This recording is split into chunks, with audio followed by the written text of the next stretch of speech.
menjadi marah dan sangat mungkin saya mulai mendendam, menyimpannya dalam hati saya, dan selanjutnya saya bisa saja mulai berniat untuk membalas perbuatannya. Lalu saya membuat rencana untuk membalasnya dengan melakukan perbuatan tertentu. Apa saja yang bisa saya buat?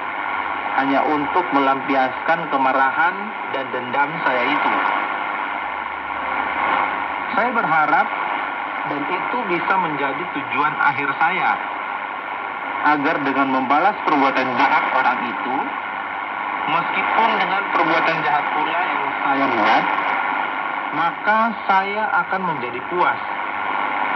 Jadi, kepuasan saya adalah apabila ia, si pelaku kejahatan, menerima akibat dari perbuatan jahatnya, dan rasa sakit di hati saya bisa terobati. Kita mendengar juga ada istilah lain atau frasa-frasa yang dibuat berdasarkan kata dendam ini.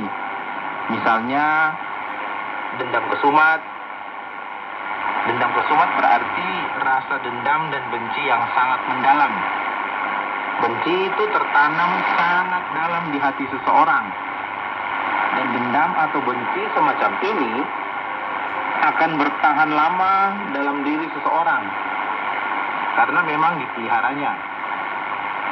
Orang ini ingin menyimpan kebencian itu sampai kapanpun, sebelum ada pembalasan yang bisa dibuatnya terhadap orang yang menyakiti hatinya.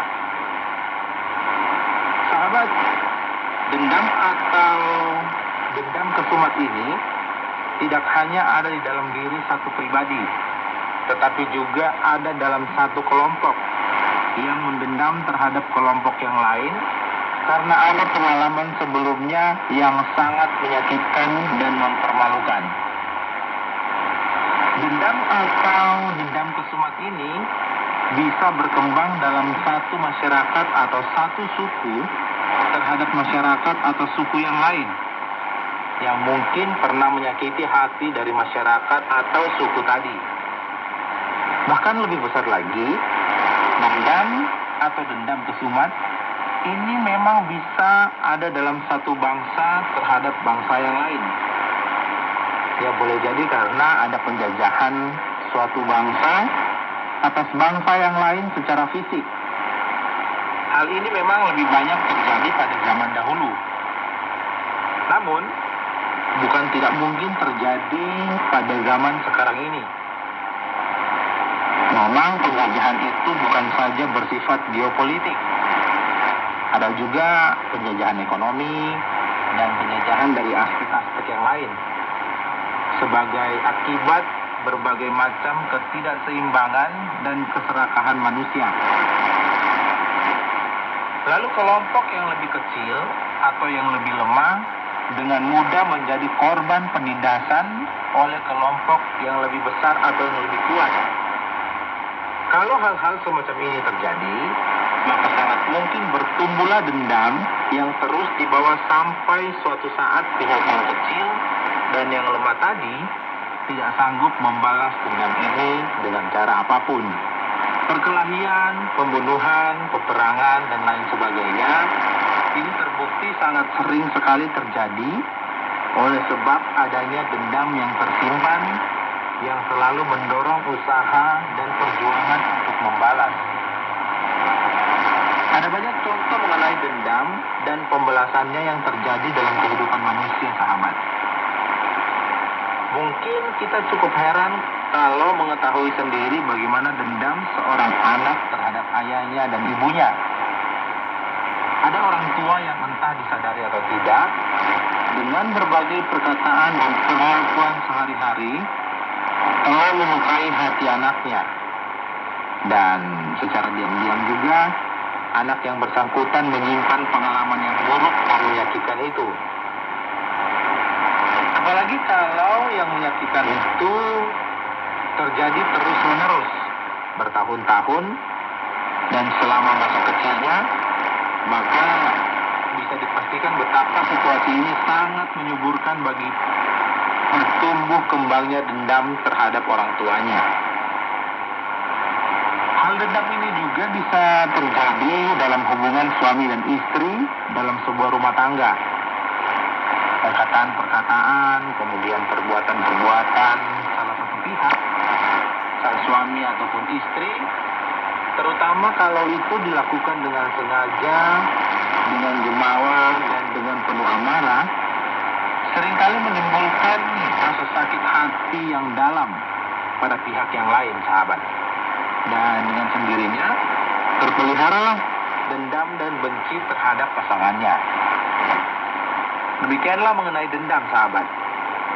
Tetapi saya tidak perbanyak contoh tentang dendam ini, karena Anda semua pasti bisa menunjukkan sendiri banyak contoh tentang hal menendam dan membalas dendam dalam kehidupan manusia, baik dalam hubungan antar pribadi atau antar kelompok, maupun antar suku dan atau antar bangsa.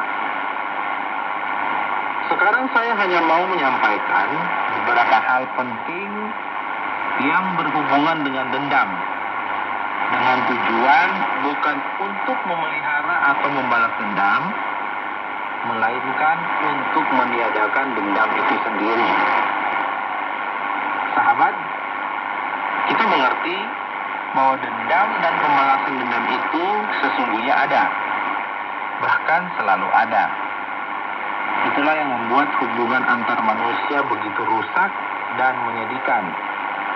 Maka, yang terpenting dalam renungan kita ini adalah perlunya usaha untuk menyelesaikan atau menghapus dendam yang ada itu, agar tidak terjadi pembalasan dendam yang mengakibatkan kerusakan kehidupan secara pribadi maupun sosial. Pertama, kita harus akui bahwa dendam atau menendam itu sendiri memang tidak baik dan pasti berakibat buruk.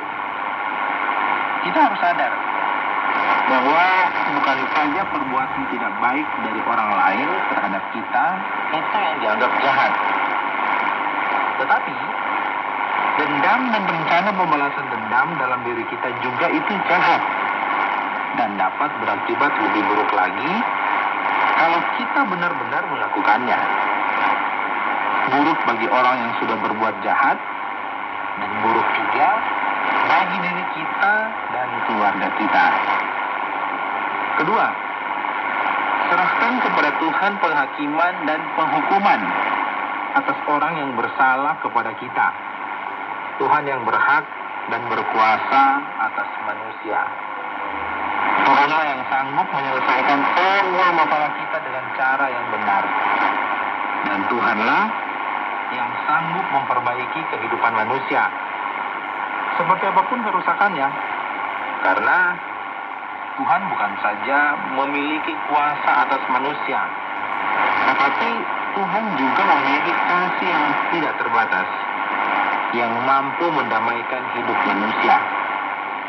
Dan yang ketiga, kita harus bekerja sama dengan Tuhan untuk memulihkan hidup kita. Tuhan akan memampukan kita untuk memaafkan dan mengampuni orang yang bersalah kepada kita. Dan Tuhan juga akan memampukan orang yang bersalah itu